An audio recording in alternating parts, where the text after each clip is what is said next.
Hello everyone, welcome to my Season 15 low elo mid lane tier list. So this is a tier list aimed at elos platinum and below, and it's specifically meant for people in low elo trying to climb out of low elo. It's not a smurfing tier list because the champs that you would smurf on in low elo is very different from how you would climb out of low elo as a low elo player. So before we start, I just kind of want to talk about what things I think are most important. So I would say generally the TLDR is ease of execution. Having something that is easy to execute, not just in terms of mechanics, but also in terms of game plan, is very, very critical for getting out of low elo. So an example of a champ that is maybe easy mechanically but not easy game plan wise would be something like Smolder. You know, that's a champ that requires quite a bit of fundamental skill to play, and it's not very forgiving. So it's generally not the kind of thing you would recommend to low elo players, despite it being somewhat mechanically simple. The ideal champs are going to be champs that are kind of hard to punish, so you don't die to like random ganks and stuff, you don't get like solo kill in lane or whatever.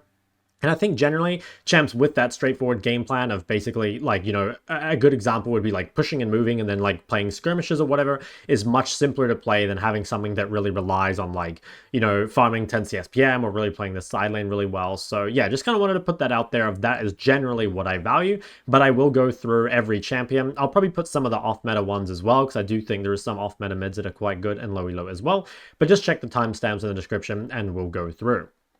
So, first one we're going to put on the list is Ahri. I would say Ahri is definitely one of the best, either A tier or S tier. So the thing with Ahri is that she is quite hard to punish, and I think her game plan is like fairly straightforward of being able to just like push and move and get into skirmishes. The reason I don't have her higher is because I think since Ahri has so many options, it's actually easy to choose the wrong one. So for example, people might roam too often, or people might think, oh, like, I don't know, because I need a like skirmish or whatever, I'm just gonna avoid farming or avoid side laning. Another one I see is like people fighting too often without ult on Ahri or fighting without their jungler. So while I think overall it's quite forgiving and relatively easy to play, there definitely are ways to go wrong with this champ, which is why I won't put her quite in the S tier. Akali is, you know, pretty much just a D. Akali is both difficult mechanically and from the game plan point of view. You know, there's a lot of investment needed to just become good at Akali, and then also even when you are, you still need to make sure that you don't fall behind in lane, you fight on your strong windows like when you have all, you're finding flanks, you're playing the side lane, you know your limits. So basically overall, it's too hard. I would not recommend Akali to low elo players. Akshan, I think, is either C or B. I think for now we'll put it in. Should I put it in B? I think I'll put it in B. So I think that Akshan is, I don't know, he's more difficult than people give him credit for, but I also think that he's really, really good at getting fed in low elo. You know, like there are going to be random fights all the time, and I think you could realistically just like spam shove waves and just like run around the map and get fed a lot. I also think that one of the nice things about Akshan is because he's so strong in lane, a lot of the time it's like you don't need to think about like, can I win the trade or not? Because the answer is just like, yeah, you win the trades like all the time. So yeah, I think we'll put Akshan in the B tier. He's maybe a low B for me though, and I think I'll probably end up moving him down. Ambessa, I think, also is D tier. So Ambessa is, I think, like really, really broken in high elo at the moment, but I do think she's pretty difficult to play, and she's also more of a counterpick champion. Because she's off meta, I'm not actually going to talk about her too much, but I'll just like briefly put her on here. I would say, you know, stay away from Ambessa. If you do want to play Ambessa, it's probably easier to one-trick her top than mid, as mid, she's more of a counterpick. Now, Anivia. So Anivia, I actually think is like very solid in low elo. So in higher elo, Anivia is like overall not that strong. And the reason is that like she's very counterable and also like she's quite punishable in the early lane. In lower elos though, Anivia very rarely gets punished in her early laning phase, and I think also like Anivia's game plan is pretty straightforward. Like she can just basically like clear waves and show up to team fights. I think people tend to also play like more melees and stuff in lower elos, which, you know, normally means that Anivia's value goes up.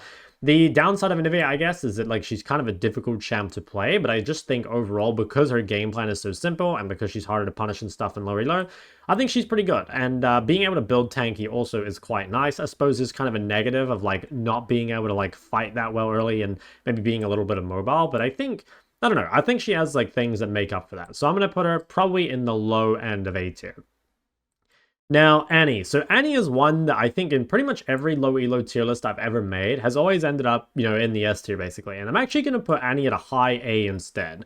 So I think Annie is more difficult than people give her credit for. So there's like a lot of skill with like using your E in the early lane, right? Like your E allowing you to basically get the movement speed, dodge skill shots, use your like long range auto attacks, proc your Ahri, all that sort of stuff. There's a lot of skill to Annie's lane. Also like the bear micro is a lot harder than people think. So like using the bear to dodge skill shots or dragging the bear back to let it heal and stuff like that, I think actually takes like quite a lot of skill. So I still think it's pretty easy to be like decent at Annie, I guess, and just have like quite a lot of impact by just basically showing up and like flash ulting. And the nice thing is she does simplify some of the game's mechanics like CSing, and she has very short cooldowns and stuff. But I actually think she is a little harder than people think, but we'll just put her at the top of A tier for that.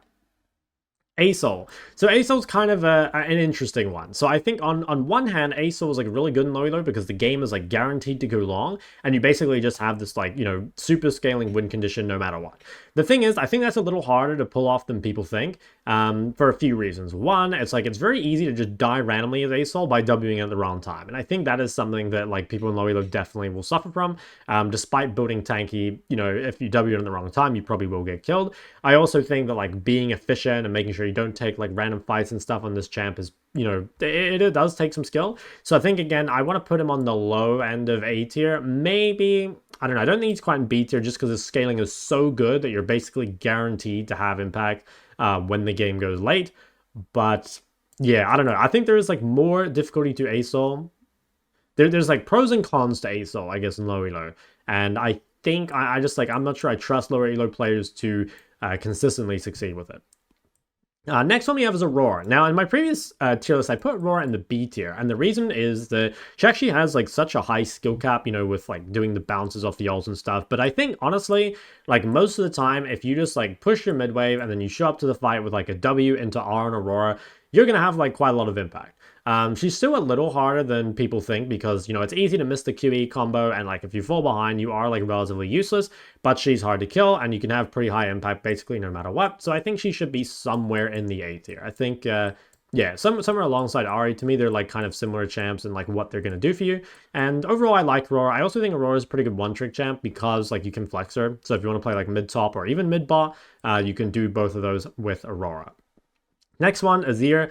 Azir is like definitely a D tier. Azir is actually good in low elo, but just not good for low elo players. The reason he's good in low elo is because the two weaknesses of Azir are the game like kind of falling apart too quickly when you're not amazingly strong in really early skirmishes like on the grub fights and stuff. In low elo, you're going to get the chance to scale no matter what, which makes him kind of good, but the champ is just overall too difficult. Difficult mechanically while also having like a pretty difficult game plan. So for that reason, we're just going to put him in the D tier. Now, the first one I want to put in S here is Brand. So I think Brand is a really, really good champ for low elo. Brand is pretty bad in higher elos, I would say, because he honestly just like doesn't really do enough for like compared, I guess, to like other similar champs. Like he is kind of that like strong AoE DPS mage, right? But then you probably, if you're in higher elo, will have more success playing something like a Syndra or maybe even a Hwei or something like that. But the thing with Brand is he's a hell of a lot easier, right?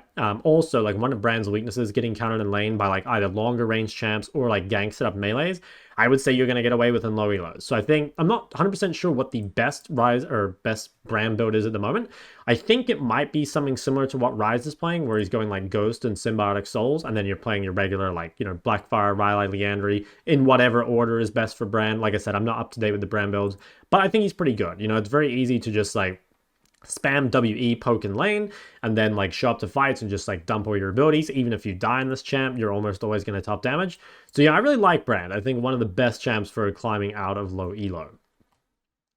Cassio, I think I'll put Cassio in, I don't know, like either C tier or D tier. So I think that Cassio is a little bit easier than some of these champs. She has a very high skill cap, but the nice thing again is like you build quite tanky, you have a lot of self-peel, you do scale reasonably well, and a lot of Cassio's weaknesses, again, like being countered in lane and stuff, it's not going to be as bad in lower elos. That being said, I still think it'd be way easier to play something else.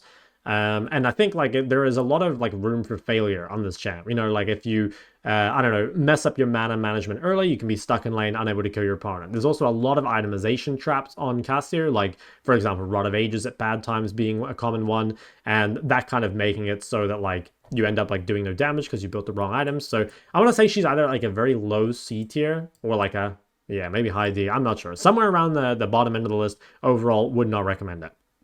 Now, Cho'Gath, I think Cho'Gath's really, really good in low elo. I'd probably say like somewhere in here. So I think the new build on Cho'Gath is actually probably, I'm not sure if it's harder to play or easier to play. So if you guys are unaware, there's like the new Hail of Blades, Irelia, and Magic, what's it called? Symbiotic Souls build. And this is like, I don't know, on one hand it might be bad because I think it's easy to mess up, like kind of having so many different options again, meaning that like if you use your tempo badly or whatever, you can kind of screw the game over. That being said, you're basically like unpunishable with that build, which I think is a really big bonus. So I don't know, I think overall like Cho'Gath is pretty solid. Like he's extremely hard to kill in lane. Game plan is like very, very straightforward. You have a lot of impact basically no matter what you do. And yeah, the champ is like kind of easy. So we'll put this somewhere in here. And again, like bonus points for being a flex that if you want to one-trick him, you know, you can definitely play him both mid and top. Another one I'll put on this list is Corki. So Corki is probably a C. So I'll just put this briefly because, you know, Corki obviously doesn't get played mid that often, but he is one of the better AD mids. He's really, really good in lane, and he's also really, really good at early skirmishing. I think when I see a lot of people play Corki, they're just like kind of playing him to AFK scale. And I definitely don't think that's the way to play Corki. Even though he does scale well, I think it's like, it's kind of like Rise and stuff where like you do need to kind of be ahead of the clock in order to be really useful. And I would say that like requiring that sort of fundamental knowledge is just generally not something that lower elo players have. So for that reason, I'm going to put him as a fairly low C. Maybe I'll put him above Cassier just for being easier mechanically. But like most AD carries, his game plan itself is kind of difficult. Diana, I think I'd like to put as a low A somewhere. So I think it's really nice that Diana has very straightforward trading patterns. And also by being a stat check champion, she does just, well, win most of her lanes by default, which is kind of nice, especially in lower elo when people aren't punishing properly. So honestly, not much to say about Diana. I think she's just like really good for being like a solid, easy to play stat check assassin. She, I think, is better in the jungle, but honestly, after the buffs, like she is pretty solid mid anyway. And I think she's an underrated champ even in high elo. So yeah, if you guys want to try out some Diana, I definitely think she's good. Ekko is kind of like a more difficult version of Diana. I still think Ekko is quite good, and there's a lot of good things about Ekko. Like, for example, Ekko can neutralize very, very easily. Also, like, you've got a lot of, like, safety in team fights, right? Like, you've got a lot of MS. Obviously, you've got your ult to go back. My only downside, I guess, with Ekko and lower elos is I think that he does get a lot of value from split pushing, and I'm not sure if that's something low elo players are like that good at, as opposed to just like grouping up and team fighting. And also I think his like W and R can have like some difficulty to them. So maybe if you're like an Ekko one trick and then you're in low elo, maybe it's good. But I think overall it'd be like a high B for me. I think I'd see Diana as the easier version of Ekko, despite Ekko being still pretty reasonable. Now, the Fizzler, so I think on previous tier lists, I had Fizz probably in like a high A or something. I think I'm going to move him a little lower, maybe to somewhere like here. I still think that Fizz is like quite good for low elo. Like he's very hard to kill, you know, good wave clear. Honestly, the biggest thing about Fizz is that I think people in low elo are very bad at roaming at correct times. And because Fizz is so good at roaming, it's tempting to roam on every wave, and I think that's a big mistake. In my mind, if you're a Fizz player in low elo and you know how to roam correctly, like if you go to my YouTube, you go to Midlane Fundamentals, you watch like the roaming video or like the priority usage video, Fizz is probably S tier in low elo, just because he snowballs so fast and he's so hard to kill. If you can play side lane as well and get farm, it's really good. But like I said, I think a lot of Fizz players just shoot themselves in the foot roaming at bad times constantly, and that means that they like end up throwing their leads and start losing turret plays and eventually might even lose the turret itself, and that can really, you know, jeopardize the game. So pretty good, could be better with just a little bit of investment into learning how to roam. Galio, I think, is an easy S tier, might even be the single best champ that you can play in low elo at the moment. So the nice thing about Galio is he's like virtually unkillable with almost any build. Like if you're playing any form of the tank build, you can't be pushed out of lane. Even if you're playing an AP build, it's quite hard for you to get pushed out of lane anyway. A lot of the counters to Galio are difficult to play. You know, things like AD carry mids that I wouldn't be I wouldn't be sold on seeing them like succeed in low elos. I also think that Galio makes the game very simple. Like, it's very hard for you to get ganked. It's easy to gank the enemy mid. You're really, really good at skirmishing, which means like you can turn the tide of basically any objective fight, either early, mid, or late game. Probably the only downside to Galio is maybe people not using his ult correctly and maybe roaming a little too often without having good farm. But overall, like, Galio just simplifies the game so much, and I would say he's like near the top or perhaps the very top of champions you could play in low elo. While we go through, I'll quickly put some off meta mids on here. So Garen, I'm pretty sure is S tier. Like, I think Garen, despite having like a reasonable skill cap, is pretty easy to just pick up and play. And again, like, the game plan is very, very simple. Like, you have a lot of wave clear, you're really hard to poke out, and it's super easy just to kind of like spin your way through team fights. I guess, again, there's kind of like the downside of the side laning thing being quite good for Garen, but I think because you just like push and move so quickly, a lot of the time it's easy to do that while still getting to your team before they like end up in a random fight. So I think Garen probably in the low S tier somewhere, but yeah, I think it's really, really good. I won't put Gangplank on. I know some people swear by Gangplank mid, but it's got to be terrible in low elo. Champ is just too hard. Gragas you could maybe put on here. I maybe put him like in the A. I don't want to like clutter the list with so many off meta mids. But I do think Gragas is not bad. Like, he's a reasonably easy champ to play. Again, despite having a skill cap, he can just like sustain through a lot of lanes. And for the most part, like, if you just spam out, you know, like your regular kind of WEQ trades against melee or like Q poke against range can be good. I guess there is the potential to fuck up team fights, so maybe he should be in a B. But I think Gragas is pretty good as far as off meta mids go. Can maybe even be a bit higher. Okay, so Heimer. I think I'd put Heimer pretty low. Heimer actually has like a more difficult game plan than a lot of people realize. Like, I think Heimer does have to snowball, and what that means is that like you do have to like push mid, you have to punish, you have to take plays, you do have to somewhat avoid ganks pre-6, you know, post-6 you're like fairly ungankable. So basically I think Heimer has like more skill to him than people realize, and for that reason I'd put him like kind of low.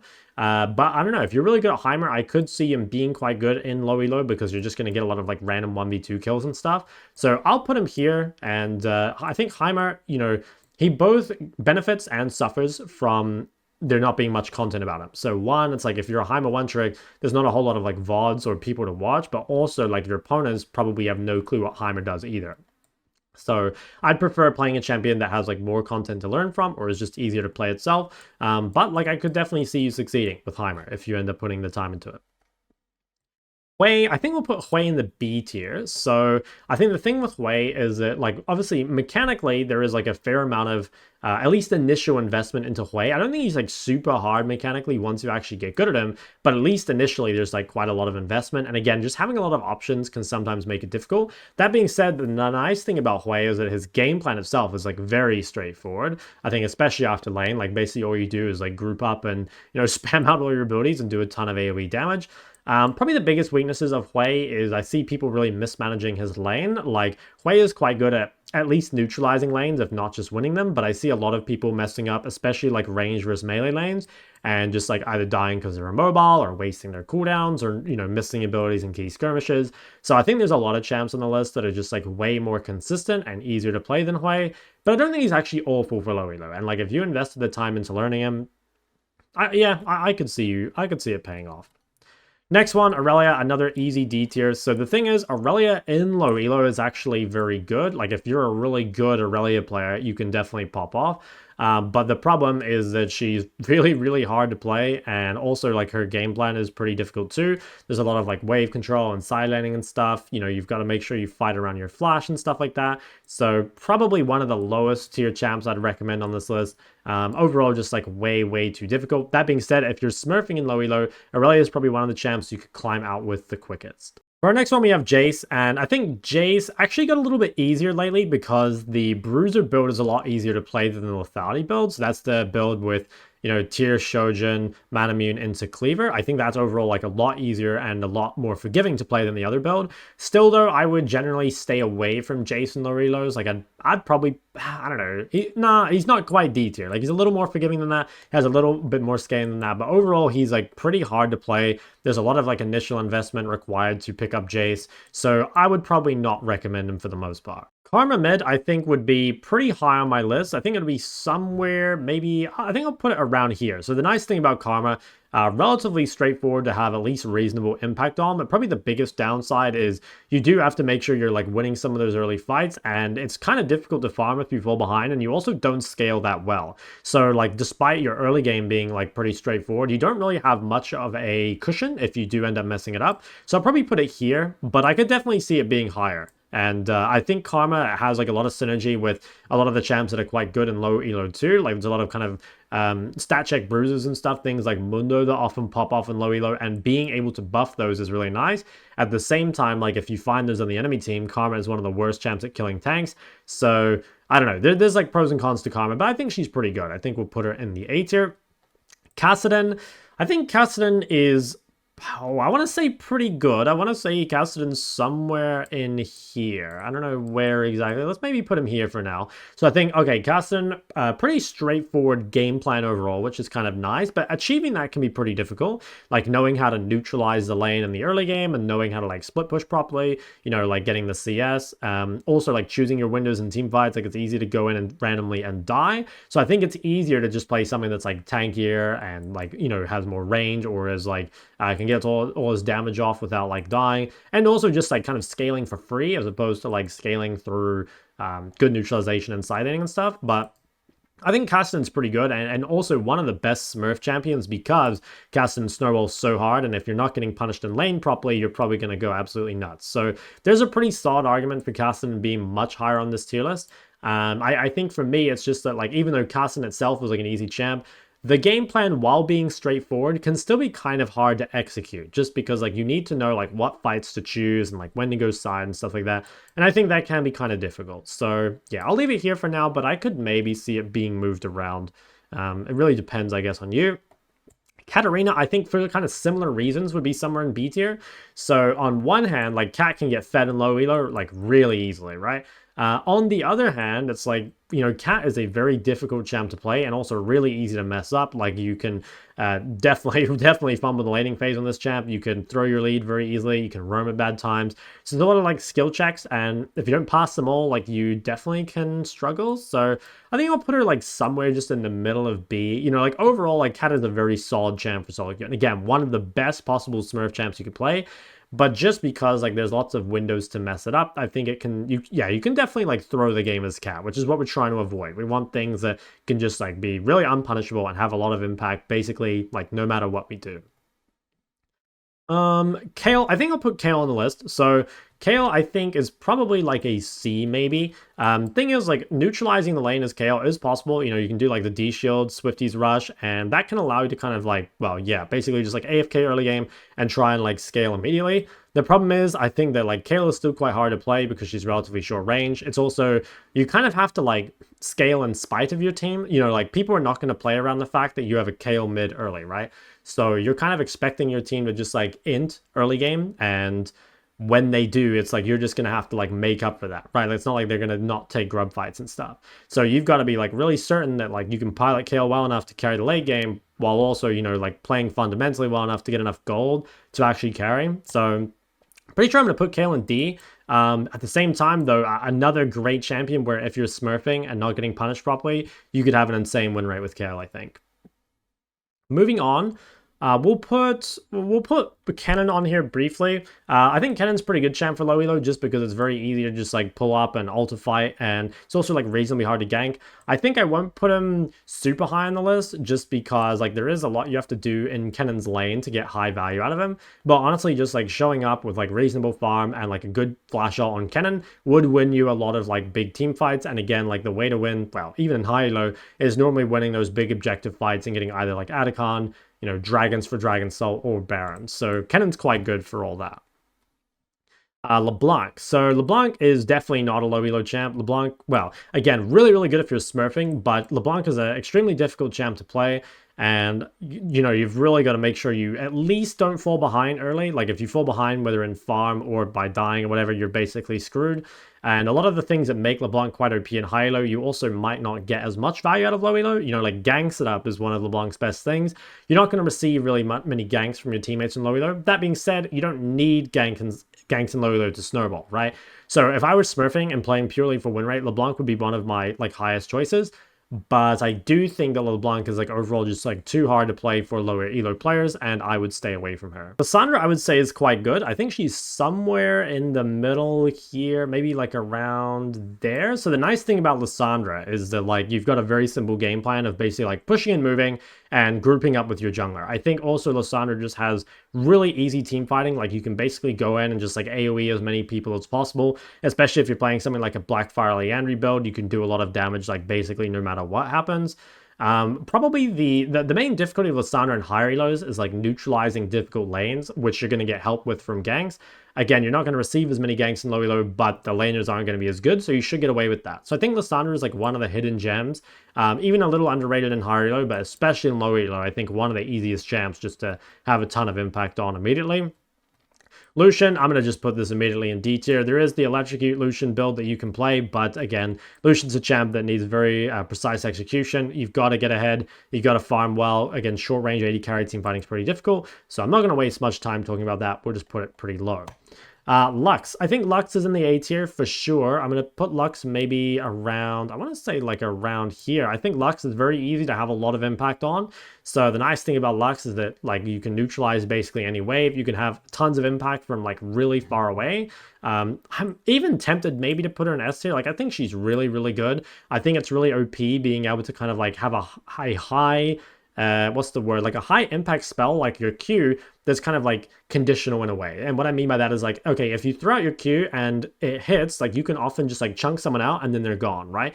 But if you throw out your Q and it doesn't hit, you don't have to commit everything else. There are some champions like Zoe that kind of have to R forward, you know, like immediately, right? Like you might want to like Q and R forward. I guess like there's the argument that like, okay, you can hit bubble on Zoe and then see if you need to R forward. But my point is that like normally champs that want to make like big picks or have like a lot of impact like that have to like put themselves in more danger to actually like make that happen. But for Lux, it's like you can basically spam Qs from range with a low enough cooldown that it's like quite hard for them to punish because they have to close so much distance to you while that Q is on cooldown that as long as you just like back up, you won't get punished for it. So in essence, I think Lux has like a lot of impact while being hard to punish, which is one of the best things for low elo. Now she does have like, you know, like I think if people mismanage assassin matchups, that's probably the biggest weakness is Lux, and that would be just general like range versus melee laning. But if you know how to like kind of like keep the wave on your side and like hold your cooldowns defensively at least until you hit 6, you should be fine in any of these matchups. And I think Lux is OP even in high elo, but especially in low elo, I think she really, really goes crazy. Malz, we're going to put Malz in S tier for sure. I think that Malz is kind of weak in high elo because like you get punished especially for your weak laning phase, but in lower elo people don't know how to punish your cooldowns. They don't know how to punish like your wave clear. They just like let you get to chapter for free basically, and once you get a chapter of Malzahar, you can like push and move, like, well, you can at least just push and play to farm. You can push and move to like river skirmishes if you want, and his scaling is very good, especially into shorter range compositions, while of course being like quite easy to play. Honestly, the only real difficulty, or I guess like the big mistakes I see from Malz players is normally like dying too early from like trying to push too greedily in the first like 5 or 6 levels. And the other one is like maybe using ult too early. Like a lot of Malz's damage does just come from other abilities. So it's okay to like be slow with ult and not like, you know, because when you ult someone, you kind of like root yourself too, right? And sometimes that can put you in danger. So it can be worth just like playing for DPS, kiting back, and then when the cooldowns are used, and then when people overextend, then you can look for the ult. But for the most part, I think Malzahar is really, really good. And what do we have next? I think I'll put Lulu on here. I actually kind of want to put Lulu a little low. So I think Lulu's like kind of a good champ. But Lulu has like a little more difficulty than people realize. So I'm actually going to put her down in, I don't know, maybe C tier? Might put her, I don't know. I think they're much easier enchanters to play. And like, I think a lot of Lulu's strength comes from like bullying lane really hard and like getting ahead and staying ahead.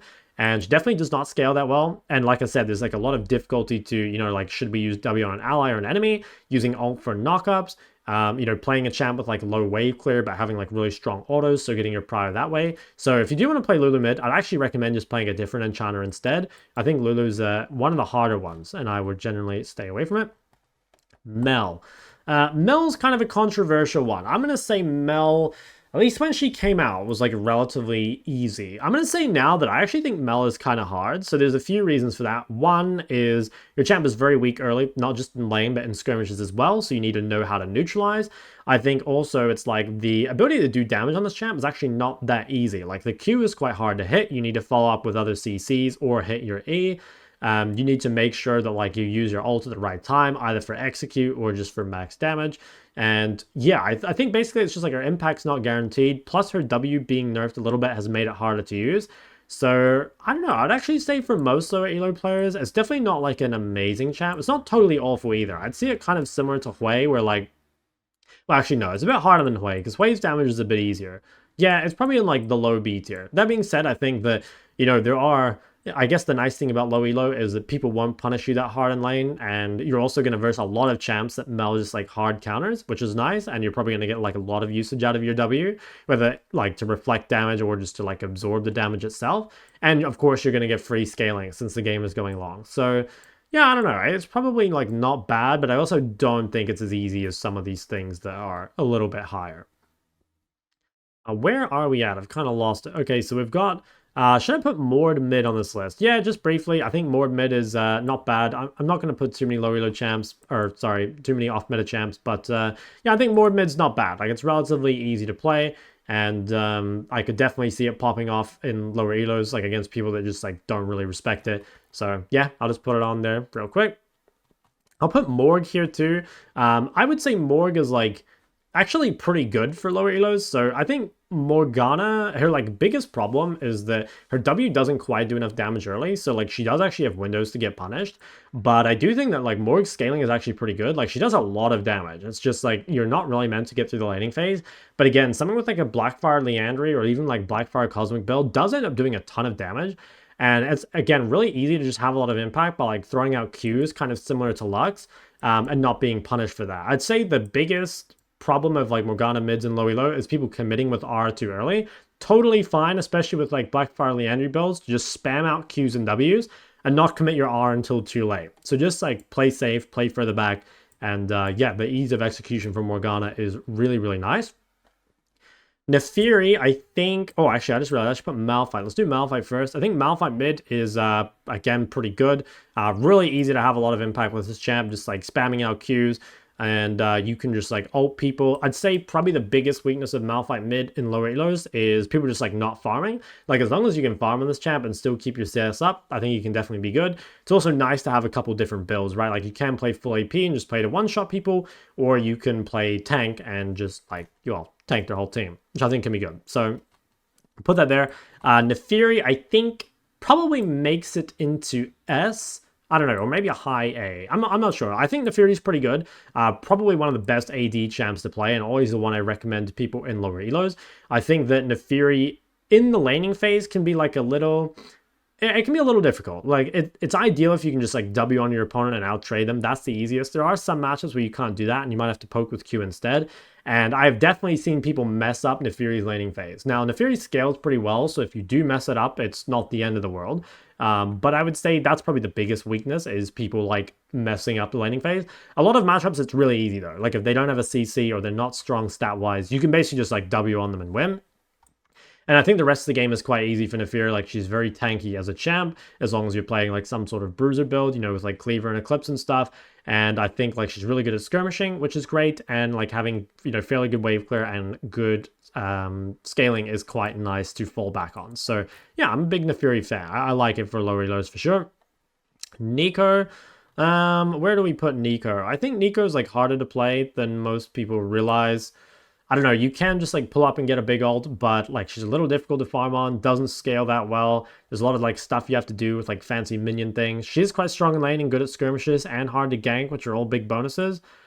But I don't know, I'm not sure. I think, even though, I don't know, Nico seems to me like she might be like pretty good in low elo, but I also just don't see lower elo players getting like nearly as much as they should out of Nico, and I think it would just be so much easier to play something that like more or less does like the big Nico team fight like Galio, but just being way easier. So I don't know, somewhere in here, maybe you could put her lower. I'm just trying to see, is my cam? No, my cam's fine. You can maybe put her higher, you could put her lower, but I think she's fine where she is. Next one we'll put on here is Ori. So I think Ori is probably like fairly middle of the pack as well. Like I want to say somewhere in here. I think Ori is just like a very fundamental champion. I could even maybe put her in C tier. Like I think that she is pretty hard to play. Like you've got to get a lot out of the laning phase. There's so much you can do in team fights with like, speeding your allies, knowing who to shield, when to use your ult, holding chokes and stuff. She's really, really good in the side lane and yeah, abuses lane really hard, but she doesn't scale for free. So I actually think I'll put her, she's either like a very low B or actually in C tier. I'm not quite sure. I think she's probably not quite as unforgiving as the champs down there. But overall, even though Ori is a great champ for improving and a really good champ if you've got strong fundamentals, she's definitely not the easiest champ to climb out of in low elo. And again, that's not because Ori's weak or can't carry games or anything. Like Ori is very, very strong, but she's got a lot more difficulty to her than people realize. Next one, we'll do Pantheon. So I think Pantheon mid as a counter pick is pretty solid. I'd probably put him like somewhere in here. I think, yeah, somewhere in here. I think Pantheon does scale quite a bit better than people realize if you keep farming. Like a lot of why Pantheon falls off is just that people stop CSing.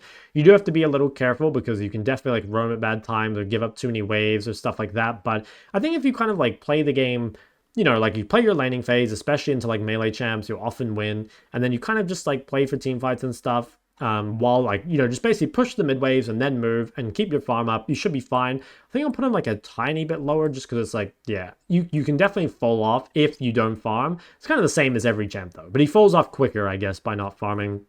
He's one of the best counter pick options though in lower elo because he's like pretty easy to pull off. What have we got? Kiana. I think I'll put Kiana maybe in B as well. So I think that the thing is like Kiana should get really fed in low elo, which is great. But I do think there's like a lot of room for misexecution. And even though Kiana, like her combo is not like insanely difficult to pull off, I think again, it's like it only really takes like one misexecution to be like really useless on Kiana. Like either you miss your ult or I don't know, like you overextend the wrong time without having brush Q or something. So honestly, it probably should be a little higher, maybe somewhere in here. But overall, I think there are easier assassins to play than Kiana, even though she's like not the most difficult one ever. And you probably are going to get fed pretty consistently with Kiana, similar to Katarina. Another off-meta champ for our list is Quinn. I think I'll put Quinn right next to Akshan for being the same sort of thing of like wanting to just like push waves and run around and get fed. I actually think Quinn might be easier than Akshan, but that being said, I have not played Quinn myself, but just kind of seeing the way that Quinns play their lanes, like it seems like you just basically E on your opponent with electrocute, win the trade, and then like Tiamat and run around to other lanes. I guess the thing again is like you do kind of need to know what those good roams look like, but it's a bit more forgiving because you have so much wave clear and you move so much quicker. So maybe Quinn's actually like kind of good in low elo. I don't know. I could definitely see this one being higher. I'm going to leave her here because I don't play Quinn myself, and I have not played against Quinn that many times, but having played against Quinn a couple times in low elo, in high elo, it seems really good, and I could definitely see it being really, really good in low elo. So I'm not going to put it there just because I don't know enough about it, but that's definitely one worth testing. I think Quinn is pretty good. What else do we have? Let's see. We'll put Rise. I think Rise is overall probably not worth it. I think that Rise is actually easier to play than he is before because at least with the current Rise build, you're running the double combat sums of Flash plus Ghost. And that definitely makes life easier. But I think also like in lower lows, people could like mess up what makes this Rise build good, which is being able to, again, like, push and move with your jungler. It's a lot about like tempo and finding good resets and stuff. So it's probably still a lot easier to just play one of these champs. But I do think Rise is like more playable in low elo than he was before. He's still kind of difficult just due to his short range and stuff. But again, it's like it's more forgiving, I think, than it was before. I'll just put Rumble on here somewhere. I think Rumble is like, yeah, he's probably like not bad. Just a bit difficult to play, I think. But, his team fight utility is kind of good. But managing the overheat and stuff can be a little hard. So we'll put Rumble somewhere in there. I wouldn't really recommend him that much. Seraphine. I think Seraphine mid is really, really good in low elo. Might even be underrated in higher elo at the moment. Again, it's another champ that just like has a lot of impact by simply existing, which I think is really good. In higher elos, this gets punished because like you can't really stop your enemy mid from scaling, so they can pick something really greedy. And also like your laning phase itself is kind of weak, but like your team fights and stuff, your grub fights are really, really good. You have a lot of CC, you synergize well with lots of junglers. So I'm a big fan of this. It's probably actually better than Karma just because it's easier. And yeah, I think it's like potentially underrated as a counter pick in high elo, but I think in lower elo, like you can pick it basically all the time and it's pretty solid. Where's our next one? Smolder. So I've made a lot of videos on Smolder. I would probably put him somewhere like here. So the thing with Smolder is that in lower elo, he should go absolutely nuts because like you are going to be able to win lanes on Smolder, right? Like people are not going to be able to like punish you properly. You're actually going to build like a pretty big CS lead, and you also get free scaling. So I think you could have a really high win rate on Smolder and low elo. That being said, this champ is like for gameplay, for game plan reasons, not like mechanical reasons. This champ is a lot harder than people realize. And also it's like the one downside, I guess, is that like for the most part, it's just like going to be like you're going to have to, similar to, I think it was Kayle that I was talking about, you're going to have to like give up fights and know that like, okay, I can't fight this. I need to focus on stacking, getting plates. And from like coaching a lot of you guys, I think choosing fights is one of the things you guys struggle with the most. So even though I think Smolder is actually pretty good in low elo, I would really recommend against Smolder for low elo players for the most part. Now, if you use him as a counter pick rather than like one-tricking him, I could see it being higher. Like if you want to counter pick Smolder into like Galio or something a little easier, or matchups that can't really pressure, I could maybe see him being a bit higher because then you can kind of like win lane and take fights a bit easier. But overall, it's like there is scaling that's like much more accessible while not being so difficult. I think it's unfair to say he's quite D tier because at least he like scales well, has mobility, and builds fairly tanky. But I don't know. I think be careful. Like I think there's way easier champs to play than something like the Smolder. Now, moving on, we have another S-tier champion here, which is Hwei. I think Hwei is another absolute slam dunk of a champion. Super easy to have a lot of impact on and does scale like reasonably well. He doesn't like turbo scale into the late game, especially not against like longer range comps. But again, like there are definitely less mages and stuff in lower elos and people playing range champs in general, and the more bruisers and melees you see in the enemy team, the better Swain is. I think it's super easy just to have like really high impact with Swain. I think the Blackfire Cosmic build on Swain looks really, really good. And yeah, overall, I'm just a big fan of Swain. I think it's like an underrated counter pick for sure. Like if you see, even in higher elo, like if you see melee heavy comps, I think he's one of the best. But for lower elos, just the ease of execution and being able to like pull up and AoE everything is insane. Sylas, not sure. I think... Okay, so pros to Sylas, like gank setup and skirmishing is really, really powerful and very, very easy to snowball in low elo. So from that point of view, Sylas is like very, very powerful. On top of that, like you actually see like kind of good ults coming in more often. Like I think stuff like blind pick Malphite or Amumu is actually like much more common in low elo. That being said, I feel like Sylas is like really fuck upable. You know, like it's hard to farm and you can definitely like die at bad times. But I think, again, Sylas would be one of those champs where, like, if you're smurfing in low elo, like if you're, I don't know, let's say a diamond player playing in low elo, this is probably one of the absolute best champs you can have for win rate. So if you're really, really good at Sylas, you can definitely climb your way out. But I think there's, like, also just a lot of room for failure, like a lot of, points of failure, I guess, with Sylas. So for that reason, I'd have him fairly low. But I still think, like, just because you can snowball so quickly, I'm not going to quite put him any lower. But I would recommend easier champs overall. But yeah, I don't know. We could definitely maybe put him, I think we'll put him somewhere around here. I think it's like, it's still pretty good, I think.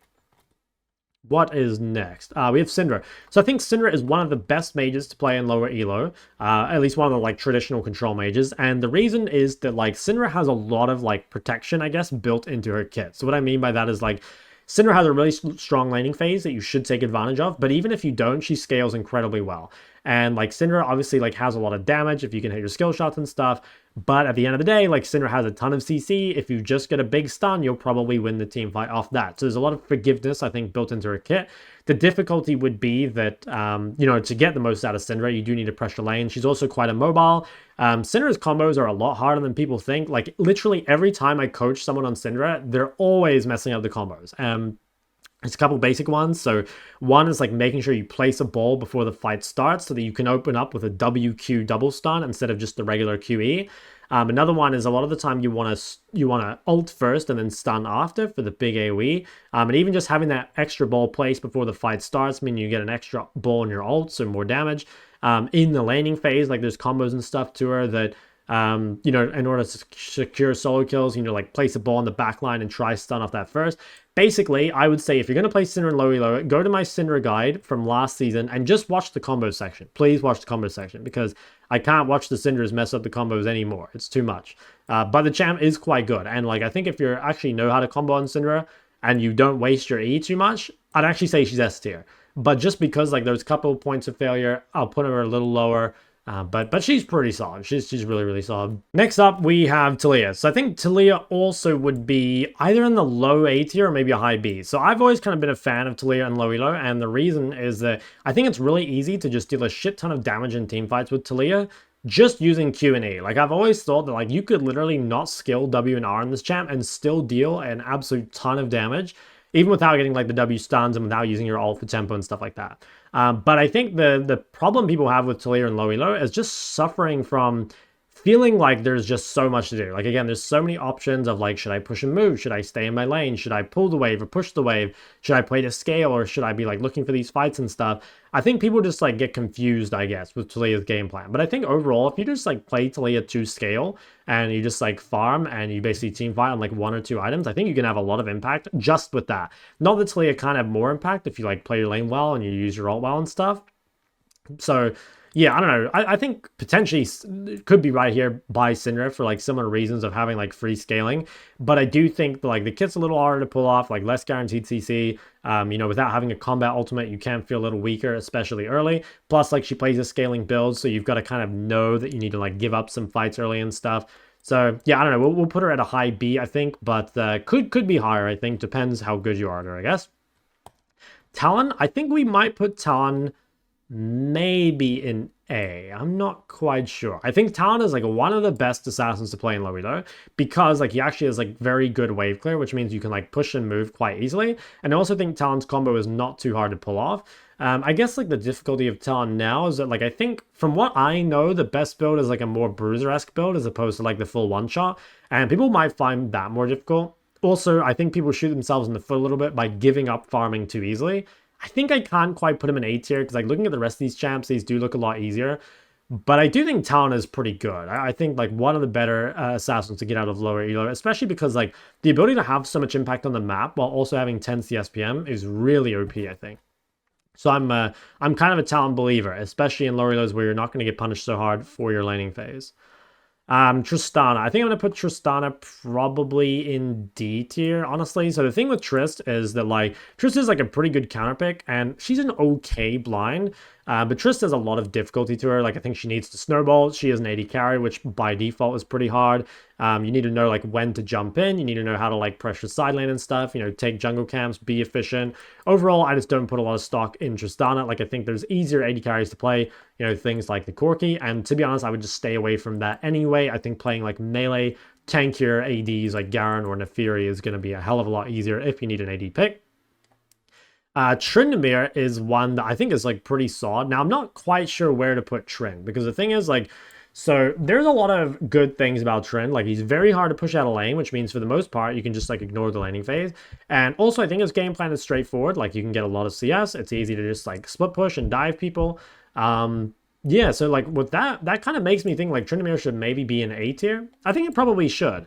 I think probably the biggest weakness of Tryndamere is people fighting without their sums, or maybe people either splitting too much or grouping too much. You do need to kind of find some sort of balance of like, if you have sums, I think you need to be able to like, you know, get flanks at like key dragon or Atacon fights or whatever.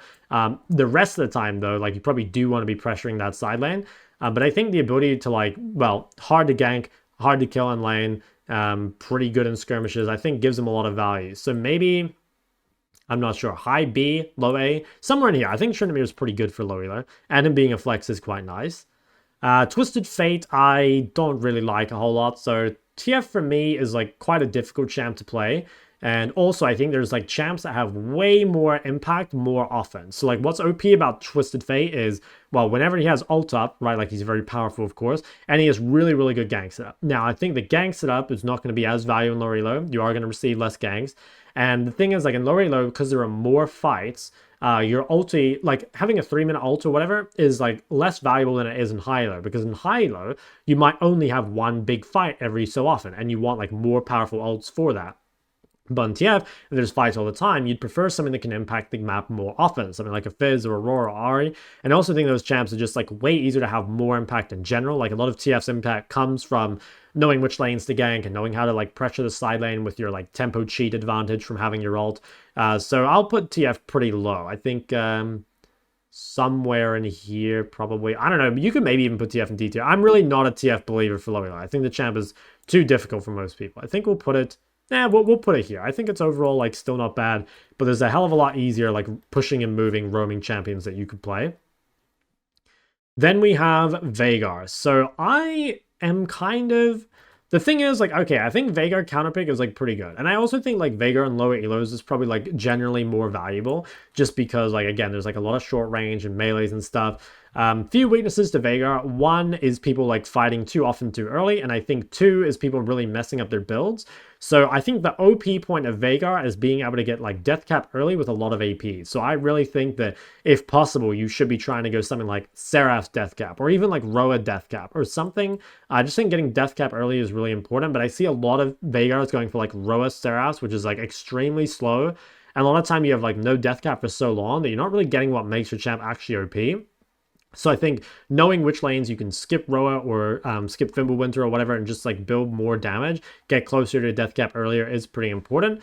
I think also like Veigar's short range and immobility does make him a little hard. Like I kind of want to put him next to Talia for that reason of like, you know, there are champions like Sol that in the late game you have so much range and so much AoE that it kind of just plays itself. I think despite Veigar being like relatively simple mechanically, he's actually like more difficult game plan wise than people think. So I think in the past I put Veigar in A tier, but I think I'm going to put him a little lower just because I feel like his scaling is not as guaranteed due to his short range. Again, lots of like mistakes you can make with your build. That being said, like if you do get like your 2 AP items, like let's say you go Seraph, Death Cap, Zhonya, and then you go like literal tank items after or something, I do think Veigar can be kind of a terror in the late game from that reason. So it's not bad, but also I think not great either, at least in my opinion. And our next one here is Vel'Koz. I'll put Vel'Koz probably in D tier. I think it's just another champ that's like too difficult for people to play. The nice thing is I think he scales pretty well and has like strong lane and everything, but his skirmishing is not consistent. You know, easy to die on, especially if you're like inexperienced with control mages. And like I said, the champ itself is just like too difficult overall for most players. Vex. I think in previous tier lists, I've had Vex at the top of S tier. I have a feeling she's actually going to be more towards the bottom of S tier this time. And that's just because I think that, like, it is much more consistent to just have, like, lots of, like, AoE teamfight. Even though Vex, like, does a lot of damage and I think is quite strong in low elo, I'd maybe say she's, like, similar to Annie, where, like, there's, like, a little bit more skill to her than people realize in terms of, like, playing the lane and using your ult correctly. You know, how to, like, combo in teamfights and stuff. So yeah, Vex for me is just like I've kind of changed my opinion on it. It hasn't actually gotten any worse, and I still think the champ's pretty underrated. But I do think she's like a little harder, and I would like mostly recommend that people play something like Ahri or Aurora maybe before Vex. So still very good, but maybe not as high, at least for me, as before. Victor. So I don't know. There's like pros and cons to Victor. I think I'm going to put him here. So the thing with Victor is that like similar to Ori, what actually like makes him OP is the ability to get a lot out of his laning phase. His scaling is very good. And in that case, like he might be better than Ori just because you've got kind of like more of a fallback win condition to come to. But it's like you're absolutely useless in skirmishes early. You need to know like which fights to avoid. You need to know how to press your lane properly to try and avoid those fights starting. You need to know how to play like your range versus melee matchups because I see a lot of you guys just like die to assassins for free. You need to know how to like set up your wards and stuff early because you are playing in a mobile. So there's a lot of difficulty to Victor, I think. He does scale well, which I think is the biggest bonus, but yeah, overall he's like definitely more fundamental based than like a lot of the champs up here, which I think can make him a little more difficult. Vlad, I think Vlad's actually going to go pretty low tier for me, so I won't quite put him in D, but I think he's somewhere in C. So, okay, there's like a lot of positives to Vlad. I maybe put him here.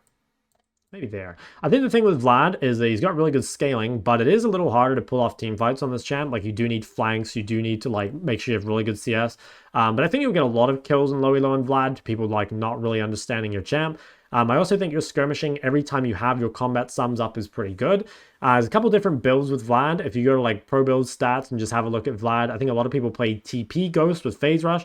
There's also just like Flash plus Ghost and easier matchups within like a combat sum or a combat rune, I guess. Keystone, something like Electrocute or Ahri or something like that. Yeah, I think the double combat sum builds are definitely easier to play. And from that point of view, you can maybe put him higher because the scaling and stuff is good. But I think just because he's so unique as a champ, most of you would probably find it easier to play something else. But he's definitely not weak in low elo. Again, another great champion if you're smurfing in low elo. Getting close to the end, I think Xerath, where would I put Xerath? I probably wouldn't put Xerath that high. I think that Xerath kind of needs to be ahead to be really impactful. Really needs to, like, you know, win his lane. He's heavy skill shot based. I think his scaling is good, but like only if you're ahead again. And I don't know, I guess the nice thing about this champ is it is kind of hard to die just because of your range, but I also think it's like kind of hard just to have consistent impact. I'd probably maybe put him somewhere in here. I think overall there's like a lot of mages that will have like a much easier time, but I don't think Xerath's weak by any means. Like, I think he's pretty good. Yasuo, that's an easy D tier. Yasuo is just like way too hard for most low elo players. I would just, you know, recommend easier champs. Yasuo can be good in low elo if you're really, really good at him. You can, you know, win your lanes really hard. You can get extremely fed, but his team fighting is difficult to pull off. Obviously, mechanically, very difficult champ, and you do need to play side lane very heavily. So I would stay away from Yone, or from Yasuo, and instead play his easier brother Yone. I would say Yone is actually like quite good in low elos, so there's like a couple things I will say about Yone. So first off, like there's two big difficulties. One is managing your 1v1 lane into difficult matchups. Now in lower elo, that's going to be a lot easier because people are not good at playing their lanes. For the most part, you can play defensively before Bork in difficult matchups and you'll just outscale them at Bork. The second thing that's difficult as Yone is choosing fights. So you need to know that like you have good gank setup and you have pretty good isolated 1v1, but your skirmishing is not amazing early unless your teammates are very strong. So you can definitely look for fights on certain windows, like if you have everything up or if you're making a pick, but be careful how many fights you take. Another big one to consider is that when you hit Bork, you're again extremely strong isolated 1v1, and if you're ahead of the map, like if you're over leveled or whatever, you can definitely fight skirmishes. But you're not going to be a great team fighter until you kind of get to 2 items. So you need to know to, again, like sort of only choose really advantageous fights and kind of like split push for a while. So from that point of view, I think Yone is like not super high just because there are still a lot of windows that can be fucked up. But I actually think with like basic Yone knowledge, just kind of knowing like what your win con is and knowing what your spikes are, I think you could easily make it into A tier if you're just aware of like a couple different things. But I think, I don't know, I think I might put him as like a high B. Like I said, it's like you only need to know a little bit about Yone, and I think he's immediately going to be one of the better picks in lower elo. But just because there is kind of that like initial knowledge requirement, I think I'll put him just at the highest point of B. Now, what do we have left? I think we're in our last row here. So we have Zed. I think Zed is actually like a pretty good low elo assassin. I think maybe even the best. So Zed has like one of the higher skill caps, but I think he's also like a fairly easy assassin to pick up. Like he can farm from range, he can play D shield. He is like relatively good in the early lane, and he has a lot of builds as well.